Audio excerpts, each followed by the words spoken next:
Mum Winnie Madikizela-Mandela was a pillar of strength to many and had an impact as the mother of the nation on many people, not only in South Africa but internationally as well. She dedicated her life to the fight for the reduction of poverty, the abolishment of racial injustices, as well as the struggle for gender equality. To reflect on her life, we are joined in studio by Ayanda Dlodlo, who is the current Minister of Public Service and Administration. Minister, it's so nice to see you. Welcome to Morning Live. Good to see you too. Thank you for inviting me. What did Mum Winnie mean to you? You know, it's difficult to sum her up in a few words. And I think the movies and the books also don't do justice to the woman that she was. But what she meant, and I've always said, was that she was a very tenacious woman. She spelled out what it is that selfless service is all about for us to all understand. And I think that's the life for some of us that would forever want to emulate, a life of selfless service to the people. You looked up to her so much. I mean, she must have been, we all constantly call her a mother figure, but I don't think there's another way to describe her, because to a lot of people she was a mother figure, but for you personally? But I think she was, as you rightly say, she was a mother figure to everybody, even those that had never experienced her at a personal level, that have experienced her in some other way or the other. To me, she was that mother who would, as I've said before, call us to her house when she was unhappy with certain things, but sometimes just to sit and have a chat and talk about politics, talk about your own personal experiences in life, what upheavals or joys that you're experiencing at any particular time. So she gave you that space to share in your life what it is that you would have wanted to share with someone older. Yeah. And to cook. And to eat her food. Yes. Because everybody who sat here on this couch has said that she would invite you to her house for her food. And I was cooking. Unfortunately one of those that she never cooked for. Really? She always wanted just to talk. Oh. And I was fine with that. You were good with that? I was fine with that. I think I would rather... It really did mean a lot to I would me. rather eat her knowledge than her food as well. I think that you came out richer for this. I mean, she used her skills as a public servant to better the lives of many women, and particularly women in different communities, especially in Soweto, and going back to Brunfort. And Palesa was reminding me as well that she even built a school in the Free State for young children as well. You know, when we look at public servants and the lessons that you, being a public servant yourself, can learn from her, what is it? You know, she was a public servant at some point in her life, but that evolved to something much greater, that of being a servant of the people. Yeah.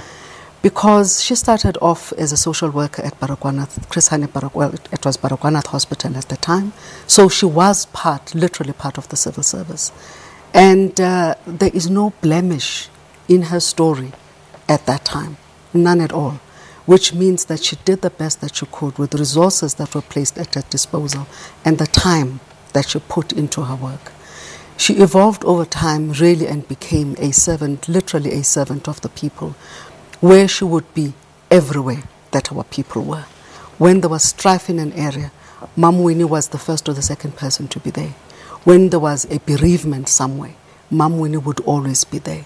When there was time to emulate other leaders and not just herself, Mum Winnie was always there. So she shared in the trials and tribulations of our society.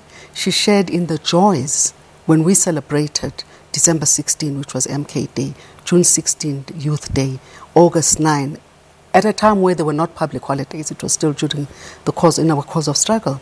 And she was always around the people. I mean, you talk about the MK days, and you yourself, and I think viewers very much so know this about you, that, I mean, you were a young female MK soldier in exile, and I'm sure you would hear the stories of what was happening to Mum Winnie back in South Africa, and you talk about her being in the communities. She was at the coalface of everything. I mean, I think she went through the abuse that a lot of people may have missed out on, being out of the country, being in jail. But she was there in the streets with the community, seeing what they were going through, experiencing it personally, whether it be abuse of all kinds, being thrown into to solitary confinement. I mean, hearing these stories, I can only imagine, made you want to just keep on the fight from a distance and from closer. Believe me, Leanne, she was a pillar of strength, literally, to all of us in exile. We saw liberation through her eyes. We knew that one day we will overcome. And overcoming would have meant that she's in the forefront, leading us to the union buildings. And we would have conversations about this illustrious, towering figure. We knew that we had our leaders in Robben Island, but the one person that always touched our lips was the word Mama Winnie. Because we knew that at that point we could rely on her to keep the struggle inside South Africa alive. And, you know, there were few people that were always on the lips of MK cadres. It was in South Africa, it was Herikwa, apart from the leadership that was in, because we knew very little about the leadership that was on Robben Island until there were leaks on letters and stuff like that, or a book had been leaked. So we would get to know what is going on in there, or someone had been released that information would be available. But that was not something that we saw every day. But with her, she was in our face, in our minds, in our hearts on a daily basis. She and Herikwa, by the way, we looked up to them. Alan Bosak. We looked up to those people. We used to call them fighting commissars. We used to call some of them fighting commissars, but Winnie Mandela was more of a commander, wrapped up as a commissar as well, because she always led from the front. Yeah. You know, one of the questions I need to ask you, and I think what we, and I said this last week during one of my interviews with our numerous guests that we've had in, is that I think one of the benefits of Mam Winnie's passing is that we're truly beginning to dissect her life, and we're truly beginning to understand the truth behind Winnie Madikizela-Mandela.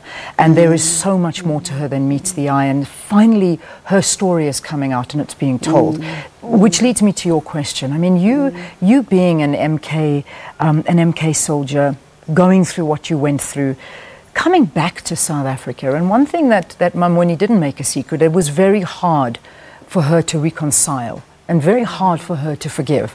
And she was vocal about that, and I can understand that, particularly coming from a white perspective.